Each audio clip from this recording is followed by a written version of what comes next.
12 месяцев.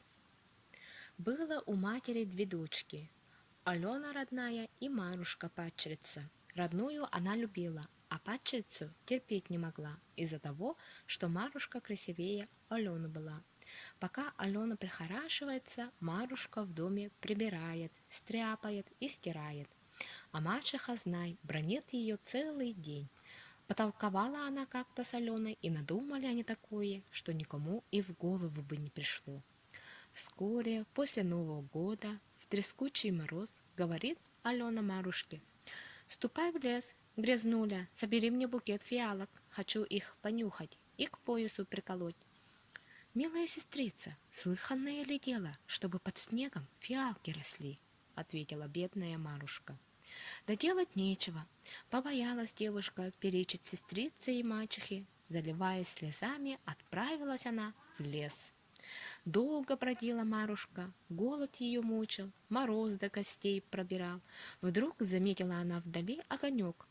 Подошла ближе и видит, сидят у костра 12 человек. Кто с седой бородой, кто моложе. Были это 12 месяцев. Набралась Марушка храбрости и попросила позволения у костра погреться. «Зачем пришла, девица?» — спрашивает ее седой январь. Рассказала Марушка незнакомцам о своей беде. Пожалели ее месяцы. Сошел со своего места январь, подошел к самому младшему месяцу и велел ему: «Братец Март, садись теперь ты на мое место». Месяц Март сел на самый высокий камень и взмахнул над огнем палкой. Взвился огонь, снег начал таять, деревья покрылись почками, зазеленела трава, и в ней показались цветы фиалки. Обрадовалась Марушка, нарвала целый букет, поблагодарила месяцев и поспешила домой.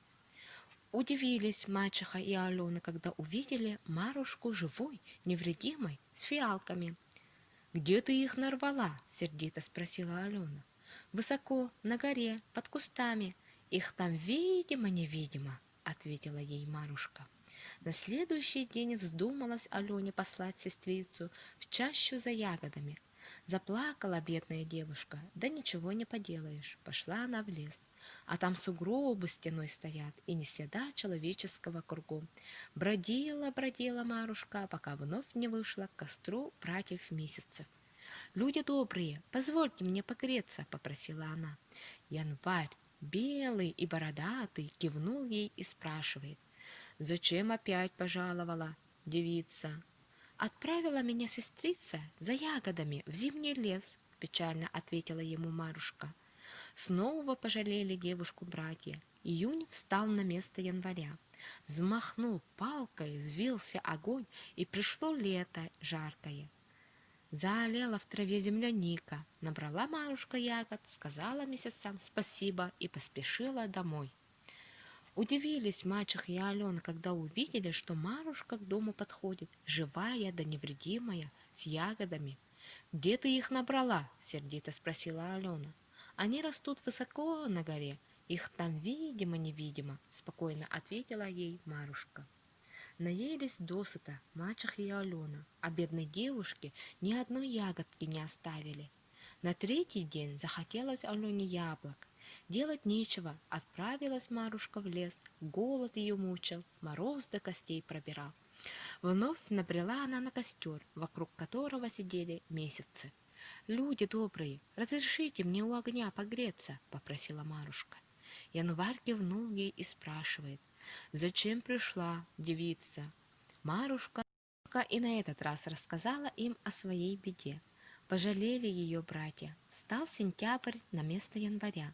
Взмахнул палкой, взвился огонь, и пришла золотая осень. На деревьях поспели вмиг яблоки. Девушка два сорвала, поблагодарила месяцев и домой поспешила.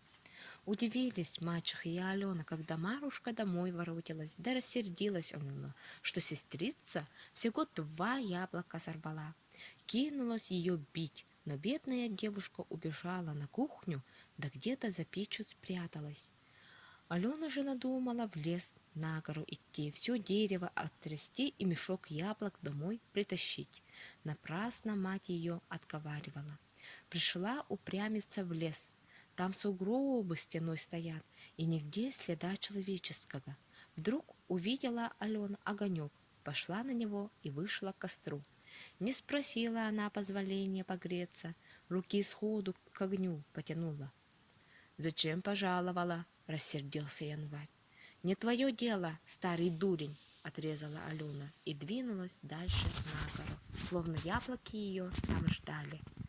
Молился январь, взмахнул палкой, поднялась метель непроглядная, да Алену и замела. Не дождалась ее мать, сама в лес отправилась и вслед за дочерью в снегах сгинула. Марушка, добрая душа, погоревала о них, да стала сама в домике жить и хозяйничать, а по весне посватался к ней хороший парень. Сыграли они свадьбу и жили с тех пор в любви и согласии.